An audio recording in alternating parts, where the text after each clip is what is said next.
Hello everyone, web classes Mussoorie के इस YouTube channel पे आपका स्वागत है। हम लोग इस वीडियो में 12th क्लास के हिंदी मीडियम के स्टूडेंट्स के लिए प्रकाशिकी चैप्टर को हम लोग पढ़ेंगे। तो आप इसके पीछे भी 2-3 वीडियो डाला गया है, वहाँ तक अगर आप देख के आए हैं तो उसको ठीक है, अगर नहीं देखें तो आप देख के इस वीडियो को देखिएगा। लास्ट वीडियो में आपको बताया गया था प्रावर्तन का नियम आपको बता दिया गया, प्रावर्तन कितने प्रकार का होता है वो बता दिया गया, प्रावर्तन का नियम कहाँ पे लगेगा कहाँ पे नहीं लगेगा वो आपको बता दिया गया। ठीक है, उसी में कुछ एग्जाम्पल से हम आगे बढ़ते हैं। प्रकाश के प्रावर्तन का एग्जाम्पल हम लेते हैं। प्रकाश का प्रावर्तन क्या था, यहाँ पे हम लिख देते हैं आपतित किरण, परावर्तित किरण और अभिलंब, तीनों एक ही तल में होना चाहिए या एक ही बिंदु पे होना चाहिए, पहला नियम है। दूसरा नियम क्या था कि आपतन कोण और परावर्तन कोण का मान हमेशा बराबर होना चाहिए, चाहे सतह एक समान हो या ना हो। तो अगर हम एक एग्जाम्पल यहाँ पे लेंगे कि जैसे सतह मान लीजिए कि हमारा इस तरह से है, ठीक है, और यहाँ पे कुछ प्रकाश इस तरह से आपतित होता है, तो इस बिंदु पे इससे प्रकाश नीचे तो जाएगा नहीं, इसको जाना चाहिए था कायदे से कि नीचे, क्योंकि प्रकाश सीधा सरल रेखा में चलता है। लेकिन ये दर्पण है, अगर ये दर्पण है तो प्रकाश का क्या होगा, परावर्तन होगा, तो प्रकाश यहाँ से टकरा के इधर चला जाएगा। ठीक है, अगर प्रकाश इधर गया तो इस बिंदु पे परावर्तन हुआ तो परावर्तन का नियम लगेगा। उसके लिए हमको क्या क्या चाहिए, आपतित किरण, परावर्तित किरण, अभिलंब। आपतित किरण दिख रहा है, परावर्तित किरण दिख रहा है, अभिलंब तो नहीं दिख रहा है, तो अभिलंब कहाँ से मिलता है, तो ये जो आपका दर्पण है ये किसी न किसी गोला का भाग होगा जिसका सेंटर कहीं पे होगा। सेंटर से इस लाइन को मिला दीजिए, इस पॉइंट को मिला दीजिए, सेंटर से इस पॉइंट को अगर मिलाएंगे तो जो लाइन निकलेगा इसको हम अभिलंब बोल सकते हैं। तो ये अभिलंब हो गया। अब इस कोण को बोलते हैं आपतन कोण, इस कोण को बोलते हैं परावर्तन कोण। इसको आई से लिखेंगे, इसको आर से लिखेंगे। तो सतह देखिए तो एक समान है क्या, तो सतह एक समान नहीं है। अगर सतह एक समान नहीं है और किसी बिंदु पे पूछा जाए कि परावर्तन का नियम मान्य होगा कि नहीं होगा, तो बोलेंगे कि एक बिंदु पे हमेशा मान्य होगा। एक बिंदु है, इस बिंदु का कुछ नाम देते हैं ओ। अगर कोई पूछे कि ओ बिंदु पे परावर्तन का नियम सत्य है कि नहीं, तो हम बोलेंगे बिल्कुल सत्य है। आपतित किरण, अभिलंब, परावर्तित, तीनों एक ही बिंदु पे है। ठीक है। दूसरा, आपतन कोण का मान और ये परावर्तन कोण का मान हमेशा बराबर होगा, तो हम लिख सकते हैं कोण आई बराबर कोण आर। ठीक है, तो इस तरह से ध्यान रखिएगा, इसका प्रयोग हम आगे करेंगे। अगर सतह कुछ ऐसा हो, ये कौन सा सतह था, इसको बोलेंगे हम कि कौन सा दर्पण है। सतह से नाम अब दर्पण का भी निकाल सकते हैं, तो ये उठा हुआ परावर्तक है इसलिए उत्तल दर्पण होगा। यहाँ से इसको मैं ऐसे रंग दे, तो धंसा हुआ है तो कौन बन गया, अवतल। अगर यहाँ से इस तरह से प्रकाश को आपतित कराया जाए तो ये भी प्रकाश को जाना चाहिए था सीधा, लेकिन यहाँ पे रंग दिया गया है तो प्रकाश इस माध्यम में जाएगा नहीं, तो यहाँ से टकरा के परावर्तित हो जाएगा। अगर परावर्तित हो गया तो आपतित किरण मिल गया, परावर्तित किरण मिल गया, बचाओ कौन, अभिलंब। तो फिर से इसका सेंटर कहीं होगा, सेंटर से एक लाइन खींच दीजिए, ये लाइन क्या कहलाएगा, अभिलंब। इस कोण का नाम आपतन कोण, इस कोण का नाम परावर्तन कोण, बिंदु का नाम हो, तो यहाँ भी बोल सकते हैं कि कोण आई बराबर कोण आर होगा।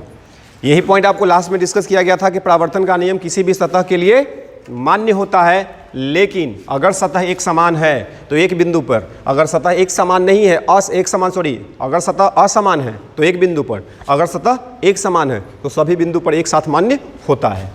चलिए इसी में और आगे बढ़ते हैं। अगर कोई पूछे कि अगर प्रकाश का आपतन लंबवत हुआ है, जैसे अगर हम समतल दर्पण लें और इसमें प्रकाश को हम इस तरह से आपतित कराएं, सीधा का मतलब कितना डिग्री पे हुआ, 90 डिग्री पे। अभिलंब का काम यही करेगा। तो कोई पूछे कि जो प्रकाश का किरण है अभिलंब से कितना डिग्री का कोण बना के आया, तो अभिलंब पर ही आया है, इसलिए आपतन कोण का मान कितना होगा, 0 डिग्री।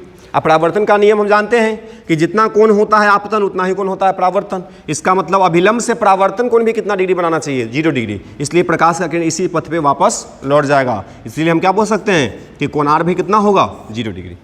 कोई जरूरी है कि समतल हो, जरूरी नहीं है। जैसे अगर ऐसे जो हम बनाए थे कि ये वाला है, इसका सेंटर यहाँ था और यहाँ से ये अभिलंब था, अगर हम बोलें कि इस पे प्रकाश आपतित हुआ है तो इसमें भी अगर इस पे आपतित हुआ है तो टकरा के इसी पे परावर्तित होगा, तो इसको भी आप ध्यान रखिएगा। तो परावर्तन मेरे हिसाब से तो आपको क्लियर हो जाना चाहिए, वीडियो आप देख के इसको क्लियर कीजिएगा। आगे बढ़ते हैं, आगे हम लोग को शुरू करना है दर्पण। तो दर्पण का प्रकार आपको बता दिया गया है। दर्पण 2 प्रकार का हुआ था। दर्पण कहते किसको है, तो दर्पण का परिभाषा कहता है कि कांच का टुकड़ा जिसका एक सतह सिल्वर से रंगा हुआ हो तो उसे दर्पण हम कहेंगे। दर्पण कितना प्रकार का? दो। एक का नाम होता है समतल और दूसरा का नाम होता है गोलीय। गोलीय दर्पण भी दो प्रकार का होता है। एक का नाम होता है उत्तल और दूसरा का नाम होता है अवतल। तो टोटल अगर पूछा जाए कि दर्पण के प्रकार का, तो दर्पण दो प्रकार का, समतल दर्पण और गोलीय दर्पण। गोलीय दर्पण कितना प्रकार का? तो उत्तल दर्पण और अवतल दर्पण। अभी सबको हम बारी बारी से डिस्कस करने वाले हैं कि दर्पण क्या होता है। क्लियर है?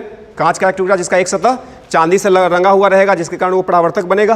कोई भी दर्पण अगर हम बनाते हैं तो एक तरफ से रंगते हैं। देखिए, एक तरफ से रंगा है, ऊपर वाला को परावर्तक, नीचे वाला को रंगा हुआ सतह। तो एक दर्पण में दो सतह होता है। एक सतह चांदी से रंगा हुआ होगा, चांदी से रंगेंगे तब वो परावर्तक बनेगा, और जो दूसरा सतह होगा उसको हम परावर्तक बोलते हैं। जो रंगा हुआ है वो रंगा हुआ, और जो बचा सो परावर्तक। तो यहाँ से स्टार्ट करेंगे। सबसे पहले समतल दर्पण पढ़ेंगे, फिर गोलीय पढ़ेंगे, फिर गोलीय में उत्तल और अवतल पढ़ेंगे। तो स्टार्ट कहाँ से करते हैं? समतल से। देखिएगा,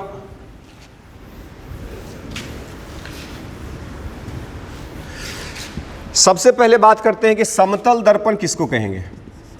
समतल दर्पण तो इसको बोला जाएगा कांच का वैसा टुकड़ा जिसका परावर्तक सतह एक समान हो, जिसका परावर्तक सतह एक समान हो, उसे हम क्या कहेंगे? समतल दर्पण। जैसे देखिए, एक कांच का एक टुकड़ा है जो कि एकदम फ्लैट है, इस तरह से फ्लैट है। फ्लैट का मतलब जैसे आप व्हाइट बोर्ड देखिए, एकदम चिकना है, एक समान है। अगर इसका कांच का इसको मान लिया जाए और इसका एक सतह को पीछे वाला सतह को रंग दिया जाए तो आगे वाला जो सतह दिख रहा है वो परावर्तक होगा। जैसे कि दर्पण होता है, घर में ऐनक होता है, मिरर होता है जिसमें हम चेहरा देखते हैं। तो चेहरा देखते हैं तो क्या होता है कि इसमें चेहरा हमको दिखता है, तो ये जो सतह हुआ जो दिख रहा है आपको जिसमें चेहरा, वो परावर्तक है। और जो पीछे से रंगा हुआ है उसको क्या बोलते हैं? रंगा हुआ सतह। तो ये हो गया रंगा हुआ सतह। और जो ऊपर वाला हुआ इसको बोलेंगे परावर्तित सतह या परावर्तक सतह, परावर्तक सतह। ठीक है, अब सुनिएगा आप। समतल दर्पण को ऐसे तो सिंपल परिभाषा की है, कांच का वैसा टुकड़ा जिसका परावर्तक सतह एक समान होता है, उसको हम समतल दर्पण कहेंगे। समतल दर्पण को भी गोलीय दर्पण का ही भाग माना जाता है, लेकिन इसको अलग क्यों रखा गया? गोलीय दर्पण में जो दर्पण आता है वो टेढ़ा मेढ़ा होता है। टेढ़ा का मतलब उसमें कर्व जैसा होगा, या तो उठा हुआ या तो धंसा हुआ होगा, लेकिन इसमें तो एक समान है। अब इसमें क्या रिलेशन है? तो सुनिएगा क्या बोलता है कि जो समतल दर्पण होता है वो बहुत बड़ा गोलीय दर्पण का, बहुत बड़ा गोलीय दर्पण का एक छोटा सा भाग होता है। अब यहाँ से अगर एक छोटा सा भाग काट कर लिया जाए, देखिए तो ये छोटा सा भाग, क्या इसको हम समतल नहीं मान सकते हैं? समतल मान सकते हैं। जैसे कि आप ऐसे सोचिए कि धरती एक गोला है। ऐसे हम बचपन से पढ़ाया गया कि धरती क्या है? गोल है, धरती गोल है। लेकिन आज तक आपको फील हुआ क्या कि धरती गोल है? नहीं, आपको फील नहीं होगा। आप जहां तक देखो आपको लगेगा कि धरती सपाट है। सपाट का मतलब समतल है। कहीं कहीं पहाड़ भी दिखता है तो पहाड़ जमीन पे ही दिखता है, लेकिन ऐसा धरती हमको क्या दिखता है कि समतल है। तो क्या धरती समतल है? तो नहीं, धरती गोल है, लेकिन गोल का एक छोटा सा भाग हमको दिख पाता है, इसलिए हमको क्या लगता है? समतल। तो समतल को भी हम ऐसे समझ सकते हैं कि जो बहुत बड़ा अगर गोलीय दर्पण है और उसका एक छोटा सा पार्ट काट लिए तो समतल दर्पण बन सकता है। अब बहुत बड़ा का मतलब कितना बड़ा? तो बहुत बड़ा अनंत होता है। इसीलिए माना जाता है कि इसका जो समतल दर्पण का जो केंद्र होगा वो भी अनंत पे होगा, इसका जो फोकस होगा वो भी अनंत पे होगा, इसका जो रेडियस होगा वो भी अनंत पे होगा। तो यहाँ से एक चीज़ क्या क्लियर हुआ? समतल दर्पण कहते किसको है? इसका सेंटर, फोकस, रेडियस सब कहाँ पे होता है? अनंत पे होता है। ऐसा क्यों बोले? क्योंकि इसलिए बोले कि समतल दर्पण को हम बोल रहे हैं या ऐसा मान के चल रहे हैं कि बहुत बड़ा गोला का एक छोटा सा ये पार्ट है। बहुत बड़ा का मतलब अनंत। ठीक है, तो ये डाटा याद रखिएगा कि समतल दर्पण का सेंटर, फोकस अगर कुछ भी पूछा जाए तो हम क्या बोलेंगे कि सब कहाँ होता है? अनंत पे होता है। आगे बढ़ते हैं, तो आगे हमको पढ़ना है समतल दर्पण से बनने वाले प्रतिबिंब। समतल दर्पण से बनने वाले प्रतिबिंब, समतल दर्पण से बनने वाले प्रतिबिंब। ठीक है, अब समतल दर्पण से प्रतिबिंब बनाना है। देखिए बनाने का तरीका सीखते हैं। सबसे पहला पॉइंट याद रखिए, किसी भी दर्पण से, किसी भी लेंस से अगर किसी वस्तु का प्रतिबिंब बनाना है तो कम से कम 2 किरण का जरूरत पड़ता है, कम से कम 2। एक किरण से हम प्रतिबिंब नहीं बना सकते। तो जैसे मान लीजिए कि इसके सामने कोई वस्तु रखा गया है, वस्तु का प्रतिबिंब का परिभाषा आपको बताया गया है। तो मान लीजिए कि यहाँ पे कोई वस्तु है जिसका नाम है O। ये वस्तु कैसा है, तो इसको बोलेंगे कि बिंदु वस्तु है, छोटा सा है, पॉइंट ऑब्जेक्ट है। अगर हम इस दर्पण के सामने इसको रखेंगे तो अभी हम बनाए नहीं रहे हैं, इसका रे डायग्राम नहीं दिखा रहे हैं, किरण आरेख नहीं बना रहे हैं, फिर भी आपको ऐसा उम्मीद है कि डेली आप ऐनक देखते होंगे, मिरर को देखते होंगे, तो आपको अगर चेहरा अपना लेके दर्पण के सामने खड़ा होइएगा तो इसके पीछे आपका चेहरा दिखता है ना। अब यहाँ से हम दिखा रहे हैं कि अगर ऑब्जेक्ट यहाँ है तो इसका प्रतिबिंब यहाँ बना है। ठीक है, अभी बना कैसे उसको समझना है। तो अगर ये वस्तु है तो प्रकाश तो यहीं से निकलेगा, तो यहाँ से हम प्रकाश की किरण को निकालते हैं। कम से कम 2 किरण, ज़्यादा से ज़्यादा आप जितना ले लीजिए, कम से कम 2 लेना है। तो हम यहाँ पे 3 ले लेते हैं, कम से कम 2 चाहिए। अब देखिए ये जो बीच वाला है ये तो 90 डिग्री पे गया है, इसका मतलब टकरा के इसी पे वापस आएगा। अब ये भी आपको सिखाए थे। और यहाँ से देखेंगे तो इसका नॉर्मल तो कुछ ऐसा होगा, तो नॉर्मल से कुछ एंगल कोण बनाया है, तो कुछ कोण बना के लौटेगा, जितना बना के आया था थीटा उतना ही बना के आएगा। यहाँ से देखें तो नॉर्मल कुछ ऐसा होगा, यहाँ से भी कुछ कोण बन रहा है, तो यहाँ से लौटेगा, तो ये भी कुछ कोण बना के लौटेगा। अगर ये अल्फ़ा है तो ये भी अल्फ़ा होगा। अब देखिए तो कि परावर्तित किरण एक इधर जा रहा है, एक इधर जा रहा है और एक इधर आ रहा है। क्या परावर्तित किरण सही में कहीं पे मिलने वाला है, कहीं पे प्रतिच्छेद करेगा, कहीं पे कटेगा? तो ऐसा हमको दिख रहा है कि कहीं कटने वाला नहीं है। लेकिन अगर हम इसी को पीछे की ओर बढ़ाएं, तो हमको ऐसा लग रहा है कि इस बिंदु पे आके मिलता हुआ हमको लगेगा कि यहीं से प्रकाश आ रहा है। क्या प्रकाश सही में यहाँ से आ रहा है? तो नहीं, प्रकाश तो यहाँ से टकरा के यहाँ आया है, लेकिन इसको पीछे की ओर बढ़ाए तो यहाँ पे हमको दिख रहा है कि यहीं पे ये मिलता। ये कैसा रे है? तो इसको बोलते हैं कि अपसारी है। अपसारी का मतलब एक बिंदु से निकल के फैल रहा है। तो कौन बिंदु से निकलता हुआ हमको लग रहा है? इस बिंदु से निकलता हुआ लग रहा है। ये कौन सा किरण है? तो इसको बोलते हैं परावर्तित। परावर्तित किरणों का कटान बिंदु क्या कहलाता है? प्रतिबिंब। तो इसका नाम हम क्या दे देंगे? प्रतिबिंब। तो देखिए ये समतल दर्पण में प्रतिबिंब बनाने का तरीका है। ठीक है, वो का प्रतिबिंब क्या बन गया? आई। यहाँ से याद रख लीजिएगा वस्तु कैसा था, तो वस्तु से प्रकाश तो सही में निकला था, तो वस्तु को बोलेंगे कि वास्तविक है। वस्तु कैसा था? वास्तविक। अगर वस्तु वास्तविक है तो इसका जो प्रतिबिंब बना है, ये प्रतिबिंब बताइए वास्तविक दिख रहा है तो नहीं, कल्पना है ना, इसलिए इसको क्या बोलेंगे कि काल्पनिक प्रतिबिंब है। तो यहाँ से कि रिजल्ट क्या निकल के आया कि समतल दर्पण के सामने अगर वस्तु हमारा वास्तविक है तो उसका प्रतिबिंब काल्पनिक बनेगा। ये भी ध्यान में रखना है। आगे बढ़ते हैं, आपको एक चीज़ बताते हैं। देखिए अगला टॉपिक है हमारा, या इसी में एक और एग्जाम्पल हम लेते हैं।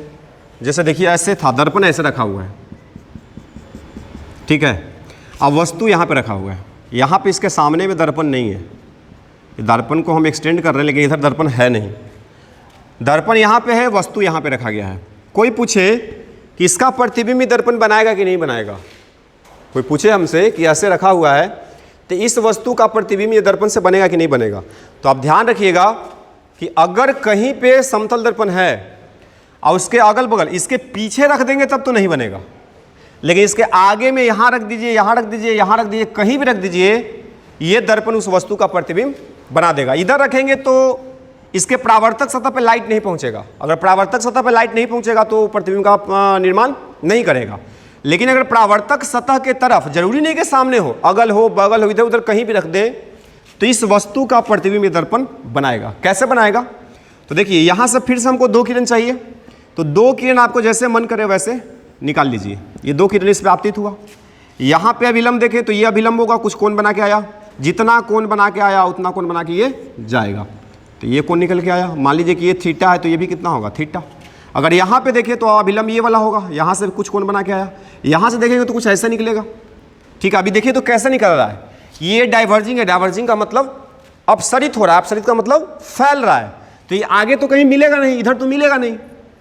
तो ये वास्तविक है परावर्तित किरण, ये आपतित किरण था, ये परावर्तित है। परावर्तित किरणों के कटान बिंदु को हम प्रतिबिंब बोलते हैं, जो कि हमको दिख रहा है कि इस साइड में तो मिलने वाला नहीं है। लेकिन अगर हम इसको पीछे की ओर बढ़ाएं तो हमको लगता है कि कहीं पे ये कटेगा। देखिए तो यहाँ पे कटा, जहाँ पे कटा वहाँ पे क्या बन जाएगा? प्रतिबिंब।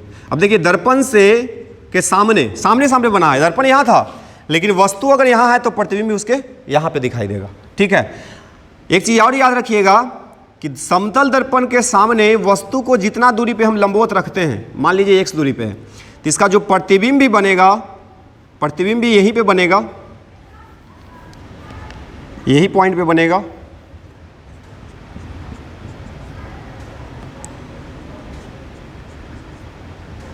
ठीक है, तो यहाँ पे प्रतिबिंब I बना, इसका भी जो दूरी होगा ये भी x होगा।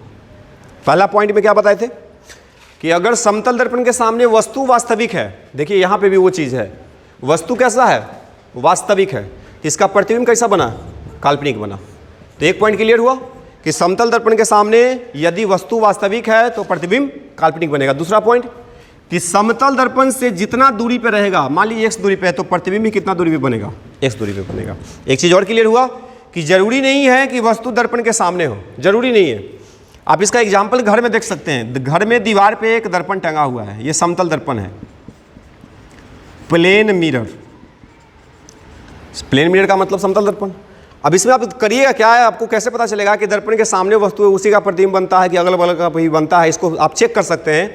तो दर्पण के सामने खड़ा हो जाइएगा, आप ध्यान से देखिएगा कि दर्पण में हमको क्या क्या दिख रहा है। उसके बाद अपने पोजीशन को बदलिएगा, इधर उधर होके देखिएगा, तो आपको ऐसा प्रतीत होगा कि जब सामने खड़े थे हम, तो जो कुछ दिख रहा था थोड़ा सा डिस्प्लेस होने पे, थोड़ा सा अलग हटने पे, अगल बगल हटने पे वो चीज़ हमको दिखना बंद हो गया है और कुछ नया चीज़ दिख रहा है। नया चीज़ का मतलब वो रूम में, जो आपका रूम है, उस रूम में वो पहले से वस्तु है, लेकिन जब सामने थे तो नहीं दिख रहा था, इधर उधर होंगे तो दिखना शुरू हो जाएगा। तो इससे हम क्या रिजल्ट निकालेंगे? रिजल्ट यही निकालेंगे कि समतल दर्पण कितना भी छोटा है, कितना भी छोटा टुकड़ा है, वो प्रतिबिंब पूरा का बनाता है, लेकिन निर्भर इस बात पे करेगा कि आप खड़ा कहाँ हैं।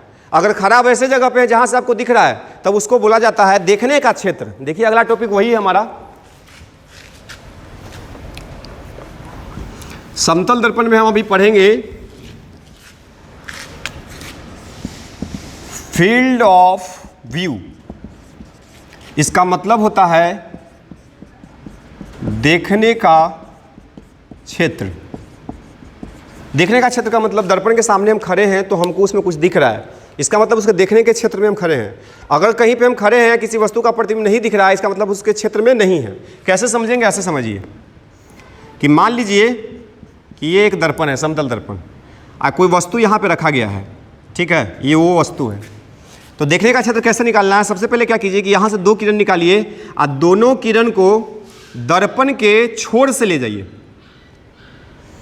तो एगो को यहाँ से ले जाना है और एगो को यहाँ से ले जाना है, ठीक है। अब यहाँ से दर्पण यहाँ तक तो है, तो ये किरण क्या होगा? परावर्तित होगा। अब परावर्तित कैसे होगा? तो देखिए यहाँ से अगर हम इसका परावर्तन करें तो इसका अभिलंब ऐसे दिखाएंगे कि अभिलंब है, जितना कोण बना के आया है उतना कोण बना के ये लौटेगा, तो कुछ इस तरह से जाएगा, ठीक है। अगर यहाँ से देखें तो इसका परावर्तन ये तो लगभग 90 डिग्री पे आपको दिख रहा है, लगभग 90 डिग्री पे है। तो अगर इस पथ पे गया है तो इसी पथ पे वापस आ जाएगा। अभी जो परावर्तन हुआ है, जो कॉर्नर से जो परावर्तित किरण है, ये परावर्तित किरण के बीच का जो क्षेत्र है, इसी को हम बोलते हैं देखने का क्षेत्र। तो ये कहाँ तक जाएगा? ऐसे इसको बढ़ा सकते हैं। देखिए इस क्षेत्र में अगर कोई ऑब्जर्वर है, ऑब्जर्वर का मतलब दर्शक, अगर यहाँ पे इसके और इसके क्षेत्र में कोई दर्शक है, कैसे बोलेंगे? तो बोलेंगे वैसा क्षेत्र जो दर्पण के कॉर्नर से, कॉर्नर का मतलब कोने से, वैसा क्षेत्र जो दर्पण के कॉर्नर से परावर्तित किरणों के बीच का होता है। मतलब इसको और हम सरल करें तो बोल सकते हैं कि समतल दर्पण के छोरों से परावर्तित किरणों के बीच का जो क्षेत्र हमको मिलता है उसको हम फील्ड ऑफ व्यू या देखने का क्षेत्र कहते हैं। अगर कोई दर्शक यहाँ पे है तो इसका प्रतिबिंब कहाँ पे बनेगा? इसका प्रतिबिंब अगर हम बनाएं तो इसका प्रतिबिंब कुछ यहाँ पे बनेगा। तो अगर ये आदमी यहाँ पे है तो इसको ही दिखेगा। अगर कोई दर्शक मान लीजिए यहाँ पे है तो इसके फील्ड ऑफ व्यू के बाहर खड़ा है, तो इसको ये प्रतिबिंब दिखाई नहीं देगा। तो यही होता है जो आपको अभी बता रहे थे कि रूम में समतल दर्पण टंगा हुआ है, आप उसको सामने से देखिए तो कुछ दिखेगा, आप थोड़ा सा डिस्प्लेस होइए, इधर उधर होके देखिए तो कुछ और दिखना शुरू हो जाएगा। उसमें होता क्या है कि जब आप इधर उधर करते हैं तो फील्ड ऑफ व्यू आपका बदलता है। अगर आप फील्ड ऑफ व्यू में आ गए तो कुछ और दिख जाएगा, अगर फील्ड ऑफ व्यू से हट गए तो कुछ दिखना बंद हो जाएगा। तो समतल दर्पण कितना भी छोटा हो, किसी भी वस्तु का वो पूरा प्रतिबिंब बनाता है। आपको दिखाई दे ना दे उससे कोई मतलब नहीं है। आपको दिखाई कब देगा? जब आप उसके फील्ड व्यू में हैं, देखने के क्षेत्र में हैं। अगर देखने के क्षेत्र में नहीं है तो आपको दिखाई नहीं देगा। क्लियर है? तो यहां से ये चीज आपको समझ में आया होगा। और एक एग्जाम्पल बनाते हैं इसका।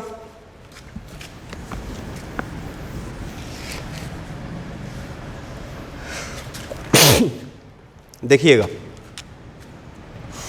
जैसे मान लीजिए यही दर्पण था, छोटा ही लेते हैं, और यहाँ पे वस्तु रखा गया है। अब बोले कि यहाँ पे इसका फील्ड ऑफ व्यू बनाइए, तो करना क्या है कि यहाँ से 2 किरण निकालिए कॉर्नर से एकदम, ठीक है, कॉर्नर से ले जाइए और यहाँ से इसका परावर्तन कराइए, तो परावर्तन होगा। ये अभिलंब है, कितना कोण बना के आया उतना कोण बना के जाएगा। ये भी परावर्तन होगा, ठीक है, यहाँ से अभिलंब होगा, जितना कोण बना के आया उतना कोण बना के गया। आई है, आर है, आई है, आर है, ठीक है। अब यहाँ से दोनों के बीच का जो रीजन बन रहा है, इस रीजन को हम बोलेंगे फील्ड ऑफ व्यू। अब कोई आदमी यहाँ पे खड़ा है, अब कोई बोले कि इसका प्रतिबिंब हमको दिखेगा कि नहीं, तो इसका प्रतिबिंब तो यहाँ पे बनेगा ना, इसको पीछे की ओर बढ़ाएंगे तो कहीं पे यहाँ पे कटेगा। अब यहाँ पे कट रहा है, आदमी यहाँ पे है, तो इसको दिखेगा नहीं दिखेगा। लेकिन अगर यही आदमी यहाँ पे चल जाए तब इसको दिखना शुरू हो जाएगा। तो दोनों में फ़र्क क्या है कि ये दर्शक फील्ड ऑफ व्यू में है, देखने के क्षेत्र में है, और ये देखने के क्षेत्र से बाहर है, तो इसको दिखाई नहीं देगा, इसको दिखाई देगा। तो उम्मीद करते हैं कि आपको देखने का क्षेत्र फील्ड ऑफ व्यू समझ आया होगा कि क्या होता है। घर में आप करके देखिएगा, समतल दर्पण के सामने खड़ा होकर इधर उधर होकर देखिएगा, जो कुछ पहले दिख रहा था उसमें से दिखना बंद होगा, कुछ नया दिखना शुरू हो जाएगा। इसका मतलब क्या है कि पहले हम फील्ड ऑफ व्यू हमारा कुछ और था, थोड़ा सा इधर उधर हुए तो फील्ड ऑफ व्यू हमारा बदल रहा है, ठीक है। और देखते हैं, एक होता है लैटरल इन्वर्जन, इसको बोलते हैं लैटरल इन्वर्जन। इसका मतलब होता है पार्श्व बदलना। पार्श्व बदलना का मतलब साइड बदलना, साइड। जैसे देखिए समतल दर्पण में अगर हम एक वस्तु रखते हैं जिसका नाम है बी, ऐसे रखा हुआ है, तो समतल दर्पण में इसका जो प्रतिबिंब बनेगा वो प्रतिबिंब ऐसा बनता है, ठीक है। ये इसका गुण है कि समतल दर्पण के सामने यदि कोई वस्तु रखा गया है तो उसका जो प्रतिबिंब बनता है उसका साइड बदल जाता है। साइड का मतलब देखिए, ये वाला साइड को राइट साइड बोलेंगे, इसको लेफ्ट साइड बोलेंगे। यहाँ पे देखिए राइट वाला लेफ्ट में आ गया है और लेफ्ट वाला राइट में चला गया है, ठीक है। तो इसका साइड बदलता है, ध्यान में रखिए। कभी कभी क्वेश्चन आ जाता है कि बताइए किसका पार्श्विक विस्थापन, पार्श्व नहीं बदलेगा, किसका साइड चेंज नहीं होगा, ठीक है, ऐसा बोलेगा। पार्श्विक विस्थापन भी एक चीज़ होता है, वो अलग चीज़ है। यहाँ पे क्या है, पार्श्व बदलना। जैसे लिखा हुआ है एक्स, कोई बोले कि एक्स का बताइए क्या पार्श्व बदलेगा, तो एक्स भी पलटेंगे भी तो हमको एक्स से दिखेगा ना, तो हमको क्या बोलेंगे कि इसका पार्श्व नहीं बदलेगा। जैसे कि एम को भी पलटेंगे तो एम ही दिखेगा, तो इसका भी नहीं बदलेगा। ओ को भी पलटेंगे तो ओ ही दिखेगा। आई, ये सब ऐसा लेटर है जिसका पार्श्व नहीं बदलता है। लेकिन अगर हम बोले बी तो बदल जाएगा, सी तो सी का बदल जाएगा, डी तो डी का भी बदल जाएगा। तो आपको ध्यान में रखना है किसका बदलेगा किसका नहीं बदलेगा, ठीक है। चलिए तो इसको हम समराइज करते हैं। समराइज का मतलब जितना चीज़ अभी बताया उसको हम एक पॉइंट में डिस्कस करते हैं कि अगर कोई हमारे पास समतल दर्पण है और इसके सामने कोई वस्तु रखा गया है, मान लीजिए कि x दूरी पे, तो इसका प्रतिबिंब बनेगा ये भी कितना दूरी पे, x दूरी पे। अगर वस्तु वास्तविक तो प्रतिबिंब काल्पनिक, ठीक है। वस्तु का जितना बड़ा आकार होगा, अगर ये बिंदु है तो ये भी कैसा बनेगा, बिंदु। मतलब होगा वस्तु का आकार भी क्या होता है, बराबर होता है। अगर इतना बड़ा होता, मान लीजिए h ऊंचाई का, तो जो प्रतिबिंब बनता इसका भी ऊंचाई कितना होता, इसका भी ऊंचाई h होता, ठीक है। तो 3 पॉइंट क्लियर। पहला कि जितना दूरी पे, दर्पण से जितना दूरी पे वस्तु रखेंगे प्रतिबिंब उतना दूरी पे बनेगा। जितना वस्तु का लंबाई होगा उतना ही प्रतिबिंब का लंबाई होगा। यदि वस्तु वास्तविक होगा तो प्रतिबिंब काल्पनिक होगा, यदि वस्तु काल्पनिक तो प्रतिबिंब वास्तविक होगा। उसका भी देख लीजिए। मान लीजिए कुछ किरण ऐसे आ रहा है, तो इसको बोलते हैं अभिसारी किरण पुंज। ये आगे जाके कहीं पे मिलने वाला था, लेकिन मिलने से पहले बीच में किसको रख दिया गया, दर्पण को। तो अब तो इधर जाएगा नहीं, तो ये जो मिल रहा है वो कल्पना है। तो ये आपतित किरण का कटान बिंदु, इसलिए इसको वस्तु बोलेंगे। लेकिन ये वस्तु कैसा है, तो वस्तु को बोलेंगे काल्पनिक है। अब यहाँ से टकरा के इधर जाएगा, यहाँ से टकरा के इधर जाएगा, यहाँ पे कटेगा, यहाँ पे क्या बना, प्रतिबिंब। अभी प्रतिबिंब कैसा है, तो प्रतिबिंब को बोलेंगे कि वास्तविक है। तो यहाँ से दिख गया कि समतल दर्पण में यदि वस्तु कैसा है, काल्पनिक, तो प्रतिबिंब कैसा बनेगा, वास्तविक। उल्टा होता है, जैसा वस्तु उसके ठीक उल्टा का प्रतिबिंब बनेगा। ठीक है। इसके बाद क्या बताएं कि इसका पार्श्व बदलता है। अगर बी ऐसे लिखा हुआ है तो बी हमको ऐसे दिखेगा। ठीक है। तो इस सब पॉइंट को आप ध्यान में रखिएगा, नोट में बना लीजिएगा कि इससे क्वेश्चन पूछा जाता है कि समतल दर्पण से बनने वाले प्रतिबिंबों का गुण लिखे, प्रतिबिंब के गुण को लिखें। तो 4-5 गुण को हम डिस्कस किए हैं, उसको आप ध्यान से समझ लीजिएगा। ठीक है। इसके बाद आते हैं कुछ और पॉइंट है कि जैसे ऐसे समझिए, कॉन्सेप्ट से बता देते हैं कि अगर कोई समतल दर्पण है, ठीक है, इसमें मान लीजिए कि कोई बच्चा है जिसका सर के बाल से लेके पैर तक का लंबाई कुछ एच है। ये बच्चा चाहता क्या है कि हम अपना पूरा प्रतिबिंब दर्पण में देखें। ठीक है। बच्चा क्या चाह रहा है, इसका एच ऊंचाई है, ये चाहता है कि हम अपना पूरा प्रतिबिंब को दर्पण में देखें। कहाँ पूरा का मतलब पैर से लेके सर के बाल तक इसको देखना है। तो पूछा जाता है कि दर्पण का कम से कम लंबाई कितना होना चाहिए। तो याद रखिएगा, दर्पण का अगर पूरा प्रतिबिंब हमको देखना है, इसका पूरा प्रतिबिंब ऐसे बनेगा, तो अगर ये बच्चा पूरा प्रतिबिंब अपना देखना चाहता है तो दर्पण का जो ऊंचाई होना चाहिए वो कम से कम आदमी की ऊंचाई के ठीक आधा होना चाहिए। डायरेक्ट आप याद रखिएगा, इसका डेरिवेशन चाहिए तो आप एक ऑप्टिक्स पढ़ाया गया है इंग्लिश मीडियम, उसमें आप देख सकते हैं, इसका डेरिवेशन भी कराया गया है। ऐसे आपको डेरिवेशन से कोई ज़्यादा मतलब है नहीं, आपसे डायरेक्ट क्वेश्चन ऑब्जेक्टिव में पूछा जाएगा कि यदि किसी वस्तु का या किसी आदमी का ऊंचाई या लंबाई 5 फीट है, तो बताइए कि समतल दर्पण में अगर वह पूर्ण प्रतिबिंब देखना चाहता है तो दर्पण का कम से कम लंबाई कितना होना चाहिए। तो अगर 5 फीट का आदमी है तो 5/2 फीट हो चाहिए, मतलब 2.5 फीट। ठीक है। तो डायरेक्टली याद रह सकता है कि समतल दर्पण में पूरा प्रतिबिंब देखने के लिए दर्पण का लंबाई कम से कम कितना चाहिए, तो जितना वस्तु का लंबाई है उसका ठीक आधा चाहिए। तो इस पॉइंट को भी आप नोट करके लिखिएगा। नेक्स्ट पॉइंट क्या होता है, अगला पॉइंट में हम पढ़ रहे हैं समतल दर्पण का ही है कि यदि वस्तु को थीटा कोण से घुमा दिया जाए तो प्रतिबिंब पर क्या प्रभाव पड़ेगा। ठीक है। समतल दर्पण की बात कर रहे हैं, ये समतल दर्पण है, इसमें एक वस्तु है, वो अगर यहाँ पे तो इसके सामने प्रतिबिंब आई बनेगा। अब बोलता है कि इस वस्तु के कुछ कोण से, थीटा कोण से घुमा दीजिए। तो घुमा ऐसे सकते हैं या घुमा ऐसे सकते हैं, क्लॉकवाइज या एंटी क्लॉकवाइज, किधर भी घुमा लीजिए। मान लीजिए कि वस्तु को हम यहाँ पे ले आते हैं, ये ओ डैश वस्तु का नया पोजीशन है, नया स्थिति है। अब बीच का कोण कितना है, मान लीजिए थीटा कोण से इसको घुमा दिए, तो बोलेगा कि बताइए प्रतिबिंब पे क्या प्रभाव पड़ेगा। तो अगर वस्तु यहाँ पे आ गया है तो इसके सामने प्रतिबिंब भी यहाँ पे आ जाएगा, इसको आइडियस बोल देते हैं। इसको यहाँ से मिलाएंगे तो ये वाला भी कोण कितना होगा, थीटा होगा। तो हम क्या बोलेंगे कि समतल दर्पण के सामने यदि वस्तु को थीटा कोण से घुमाया जाएगा तो प्रतिबिंब भी थीटा कोण से घूमेगा, लेकिन दिशा उल्टा। देखिए ये कैसे घुमाए थे, ये घुमाए थे एंटी क्लॉकवाइज, ये घड़ी के विपरीत दिशा में जा रहा है। देखिए प्रतिबिंब किधर आ रहा है, घड़ी के दिशा में आ रहा है, ये आ रहा है क्लॉकवाइज। तो दिशा उल्टा है लेकिन कोण बराबर रहेगा। तो इसको भी ध्यान रखिए, डायरेक्ट ऑब्जेक्टिव सवाल है ये कि समतल दर्पण के सामने किसी वस्तु को थीटा कोण से हम घुमा दिया जाए तो प्रतिबिंब कितना कोण से घूमेगा, तो भी थीटा कोण से घूम जाएगा। अगला कॉन्सेप्ट है इसका, ये सब आप नोट कर करके जैसे जैसे आपको बताया जा रहा है वैसे वैसे आप कॉपी में नोट कर सकते हैं। ऐसे आप पीडीएफ के लिए टेलीग्राम चैनल को फॉलो कीजिए, वेब क्लासेस, उसमें आपको प्रॉपर नोट्स दिया जाएगा। यहाँ से टॉपिक समझ लीजिए, नोट्स आप कॉपी में नोट कीजिए, आपका सब कुछ क्लियर होगा। सवाल भी आपको दिया जाता है उसमें, पीडीएफ के फॉर्म में सवाल भी आप कर सकते हैं। जो डाउट होगा उसको डिस्कस किया जाएगा। ठीक है। अगला क्वेश्चन क्या है कि अब की वस्तु को नहीं घुमाना है, अभी दर्पण को घुमा दिया जाए। यदि समतल दर्पण को थीटा कोण से घुमा दिया जाए,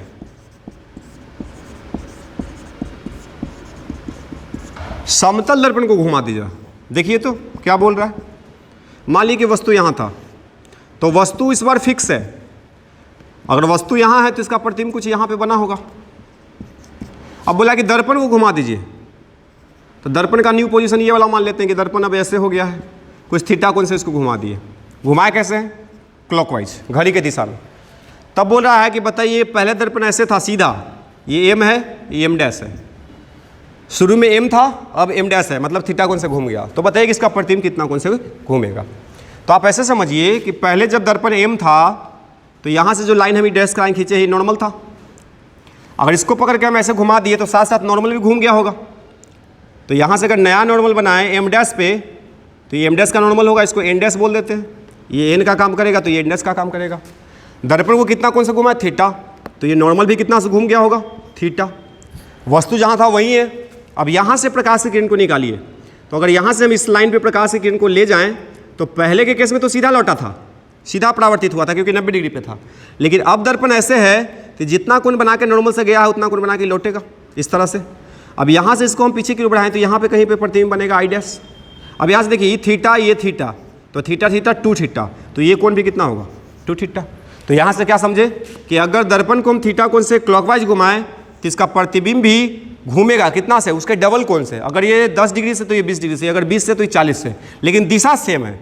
तो क्या रखिए, याद रखेंगे कि यदि समतल दर्पण को थीटा कोण से घुमाया जाता है तो उसका प्रतिबिंब 2 थीटा कोण से घूमता है, लेकिन दिशा समान रहता है, तो इसको भी आप नोट कीजिएगा। तो ये था समतल दर्पण का कुछ पॉइंट जो इंपॉर्टेंट जो आपको बताए।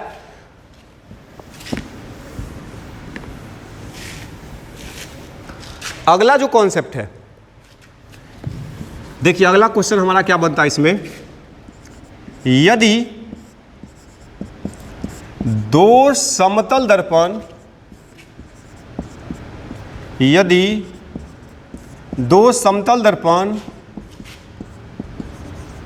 एक दूसरे से थीटा कोण पर जुड़े हों और यदि उनके बीच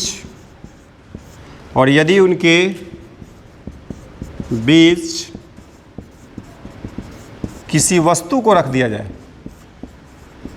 किसी वस्तु को रखा जाए तो दोनों दर्पणों से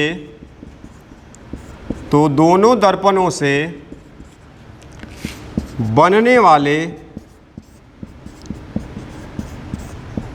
कुल प्रतिबिंबों की संख्या